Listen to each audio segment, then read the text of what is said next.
Hello friends, আমি আশিস। শুরু করছি আজকের প্রথম ভিডিও। সবার আগে জানিয়ে রাখি, চ্যানেলে যদি নতুন হও চ্যানেলটিকে সাবস্ক্রাইব করো, ভিডিওটা ভালো লাগলে লাইক করো। চলো শুরু করা যাক। দেখো, এতক্ষণে আশা করছি সবাই জেনে গিয়েছে যে বুমেরাং ঈদেই আসছে, মানে জিদ্দার বুমেরাং ঈদ 2024-এই আসছে। এটা নিয়ে কারোর ডাউটই নেই। এমনিতেই সবাই জানতো যে ঈদেই আসবে, বাট অফিসিয়াল অ্যানাউন্সমেন্ট হয়নি বলে অনেকে একটু ঘাবড়াচ্ছিল।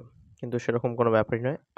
মানে গতকাল থেকে কিন্তু এরকম আপডেট সব জায়গা থেকে উঠে এসছে। প্রচুর রিভিউয়ার্সরাও বলেছে যে, এবং একটা ইনসাইডার আপডেট থেকেও জানা যাচ্ছে যে বুমেরাং কিন্তু ঈদেই আসছে। এটা কনফার্ম, 100% কনফার্ম।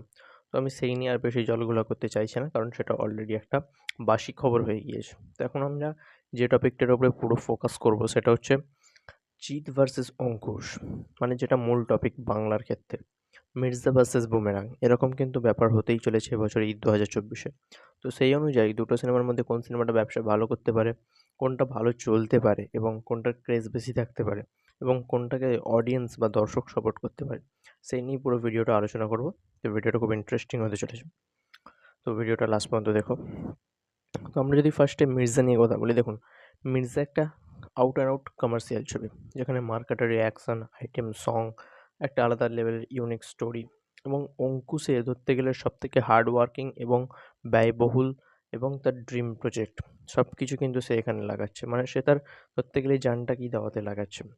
এবং বর্তমান সময়ে আমরা জানি কমার্শিয়াল মার্কেট কেমন অবস্থায় রয়েছে। সেখানে কিন্তু মির্জাও যে আহামরি প্রচুর বিজনেস করে ফেলবে সেরকম কোনো ধারণাই আমরা করতে পারবো না।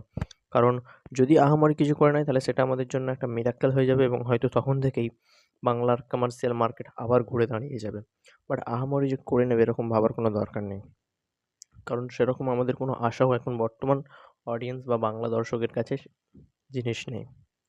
যাই হোক, Mirza out and out commercial ছবি এবং আমরা দেখেছি ঈদে যখনই কোনো অ্যাকশন কাট ছবি আসে সেগুলো কিন্তু ভালো বিজনেস করে, যথেষ্ট ভালো বিজনেস করে। মানে বক্স অফিসে সেগুলো ব্যর্থ হয় না, অন্তত হিট তারা করে যায়, বিশেষ করে কমার্শিয়াল ছবি। আপনি জিদ্দার রাবণের ক্ষেত্রে দেখুন, জিদ্দার চেঙ্গিজের ক্ষেত্রে দেখুন, দুটো কিন্তু ঈদে এসেছিলো এবং প্রচণ্ড প্রভাব ফেলেছিল এবং বক্স অফিসে যথেষ্ট ভালো ফলাফল করেছিল। কিন্তু যেই মানুষটাকে একটা অন্য সময় রিলিজ করা সেটা কিন্তু সেই ধরনের ক্রেজ তৈরি করতে পারেনি। বাট যদি ঈদে আসতো, আই থিঙ্ক হয়তো একটু হলেও মানে বর্তমান সময়ের থেকে আরও বেটার বিজনেস করতে পারতো। তো মির্জা তো একটা পজিটিভিটি পাচ্ছে তার অ্যাকশন জন্য এবং ঈদ এই জায়গাটাকে সিলেক্ট করার জন্য। তবে কি অতটা সুবিধা পাবে? কারণ আমরা জানি ঈদ মানেই জিত, আর জিত মানেই ঈদ। এই কথাটা কিন্তু আমাদের বাংলায় রয়েছে, মানে সিনেমা ইন্ডাস্ট্রিতে। কারণ জিৎ এর আগে ঈদে যতবার এসছে, বিশেষ করে আমাদের বাংলার তারকা যাদের সঙ্গে ক্লাস করেছে তাদেরকেও হারিয়েছে। বলিউড, সাউথ থেকেও যে সমস্ত ছবি এসছে তাদেরকেও হারিয়েছে। মানে বেশিরভাগ টাইমেই সেই ঈদে যতবার তার সিনেমা রিলিজ করেছে সেই কিন্তু ক্লাস উইনার হয়েছে এবং ঈদে কখনো সে সিঙ্গেল রিলিজ পায়নি, ক্লাস করেই রিলিজ করেছে এবং ক্লাস উইনারও সে একাধিকবার হয়েছে। সেই কারণে ঈদ মানেই জিত এই কথাটা কিন্তু রচিত আছে। তো সেই অনুযায়ী জিতের বুমেরাং, এবং বুমেরাংয়ের যদি আমরা জনরাটা বলি, এটা কিন্তু একটা সরি, এবং যদি আমরা বুমেরাংয়ের একটা জনরাটাকে নিয়ে কথা বলি, তো দেখুন, এটা একটা যেটুকুনি ভেতর থেকে খবর যে সাই-ফাই অ্যাকশন কমেডি ছবি হতে চলেছে। এখানেও অ্যাকশন থাকতে চলেছে, বাট এটা সেই মার্ক কাটারি আউট অ্যান্ড আউট জিতের অন্যান্য ছবির মতো অ্যাকশন নয়।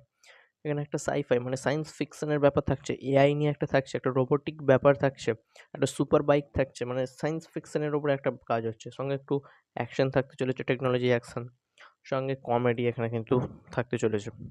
তো এই ছবিটা কিন্তু আমার মতে পুরোপুরি মাল্টিপ্লেক্স দর্শককে ভালো, মানে আনন্দ দিতে পারবে। এবং যদি ছবিটা কনটেন্ট থেকে শুরু করে ছবিটা সুন্দর হয় তাহলে কিন্তু মাল্টিপ্লেক্সে ক্লিক করে যাবে এবং মাল্টিপ্লেক্স দর্শক কিন্তু এই ছবিটার পাশে দাঁড়িয়ে যেতে পারে। এবং বর্তমান বাংলা ইন্ডাস্ট্রিতে কিন্তু মাল্টিপ্লেক্স দর্শকই একটা ছবিকে ১০ কোটি ১২ কোটিতে পৌঁছাতে পারবে।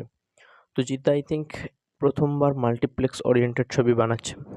কারণ এই ছবিটা যখন আমরা আশা করব টিজার ট্রেলার এলেই বুঝতে পেরে যাবো যে মাল্টিপ্লেক্সই এর দিকে বেশি ঝুঁকবে। বিকজ জিদ্দার কোনো ছবি এর আগে কখনো মাল্টিপ্লেক্সের জন্য হয়নি। মানে তিনি বানান বেশিরভাগ রুরাল অঞ্চলগুলোর জন্যই, গ্রাম বাংলার জন্য। কিন্তু এই প্রথমবার জিদ্দা একটু অন্য ধরনের জিনিস ট্রাই করছেন এবং বাংলাতেও সায়েন্স ফিকশনের কাজ প্রথম হচ্ছে। এর আগেও একটা কাজ বনির মতো হয়েছিল, বাট সেটা এতটা ডিপলি কিছু করা হয়নি। বাট আমার মতে বুমেরাং তার থেকেও ডিপলি করবে। সিনেবট ক্যামেরা, সুপার বাইকের ডিজাইন, আরও এক্সেট্রা, এক্সেট্রা প্রচুর এক্সাইটিং জিনিস ছবিটার মধ্যে রয়েছে।